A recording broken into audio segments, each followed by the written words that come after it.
Now, people were watching this debate around the world here on CNN in more than 200 countries and territories. Clearly, this debate was an embarrassment for the United States of America, a clear embarrassment. Because I think we need to just pause for a moment and say, that was crazy. What was that? It was a train wreck, but it was a train wreck of the making of one person. I mean, we know who did it. President Trump did this. And in some ways, it's the only way he knows what to do. He bulldozed over the moderator, he bulldozed over Chris Wallace, bulldozed and at times flustered Joe Biden. But I don't know if anybody wouldn't have been flustered by the president's behavior and the president's performance. It was a pure train wreck. I don't know how that helped anybody. If you were watching this as an undecided voter, I don't know if it helped at all. I don't know what you learned. Well, did you stay on the channel? I got a lot of texts from people saying I turned it off. Yeah, I've gotten a lot of those comments too, both from true outsiders and from friends and family. A lot of people seem to turn this one off. I go back, I'm trying to figure out, and I'm trying to find, okay, did this politically help anybody? That was a hot mess inside a dumpster fire, inside a train wreck. That was the worst debate I have ever seen. In fact, it wasn't even a debate. It was a disgrace. And it's primarily because of President Trump. We'll talk about who won the debate, who lost the debate, but I can tell you one thing for sure. The American people lost tonight because that was horrific. You just took the words out of my mouth. You used some high-minded language. I'm just going to say it like it is. That was a shit show. And, you know, we're on cable. We can say that. Apologies for being maybe a little bit crude, but that is really the phrase that I'm getting more, from people on both sides of the aisle on text. And it's the only phrase that I can think of to really describe it. And I couldn't agree with you more, Jake. The people who have been hurt the most by that are the people who are genuinely looking to see what each candidate stands for and who they should vote for. There are still people out there who haven't made up their mind either on which candidate to vote for or whether to vote. And I'm not sure that, particularly on the latter point, that performance and that the theater there, the reality TV show, the bad reality TV show, is going to help them in the least. Well, it is hard to know where to start. I'm not sure how people are going to feel about that to be continued at the end. And people have to make their own judgments about how the candidates handled themselves tonight, who made the better case, who offered plans for the future, who told the truth, and who deserves to be president. Those are all judgments that are going to be made over the next several days and weeks. But I have to speak personally here as somebody who's watched presidential debates for 40 years, as somebody who's moderated presidential debates, as someone who's prepared candidates for presidential debates, as someone who's covered presidential debates. That was the worst presidential debate I have ever seen in my life. A lot more heat than light over some 98 minutes. I want to go to the room right now. John Karl, you were there in the room. You cover the president. Your thoughts? George, the debate was a total mess. It was a mess of interruptions, petty insults. I was in touch with some people on the floor who told me they were stunned by what they were seeing transpire on that stage. Donald Trump came across like a bully. There was an avalanche of untruth statements that came out. Joe Biden did not have a particularly steady performance. I could say, really honestly, it looked as if both men lost this debate.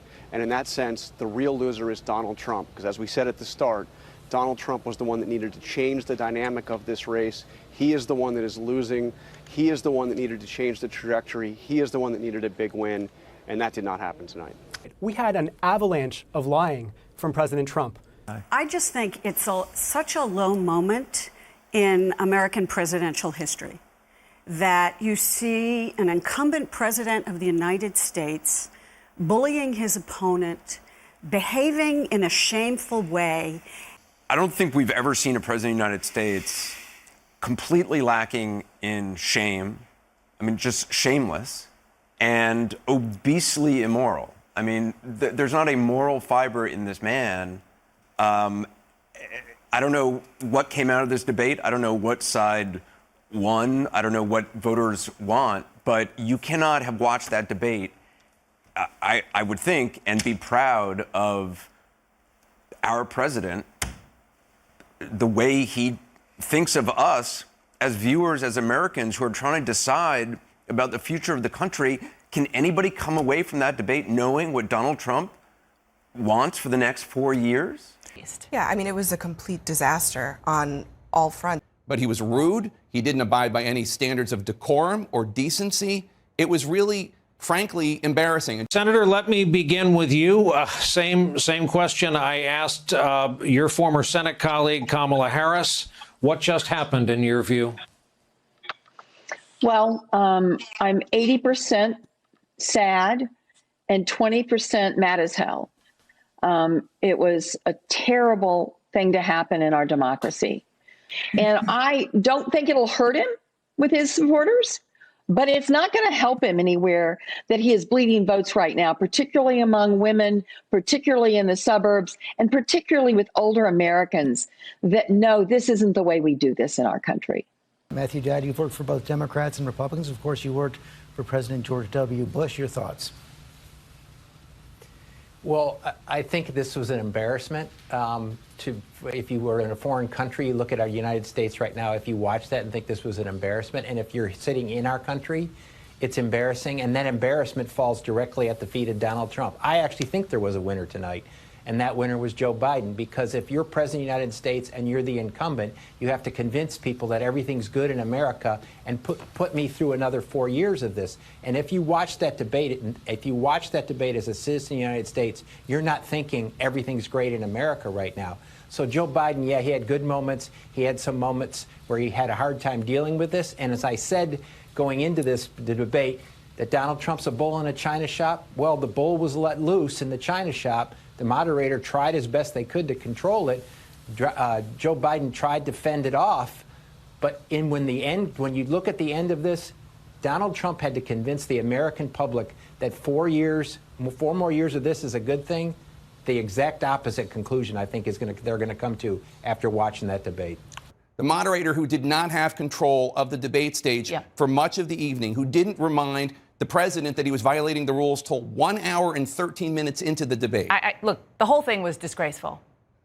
The whole thing was disgraceful. I don't envy anybody the job Chris Wallace had tonight, but I wonder what lessons moderators going forward, supposed to be 2 more presidential debates, a vice presidential debate, are going to take from this.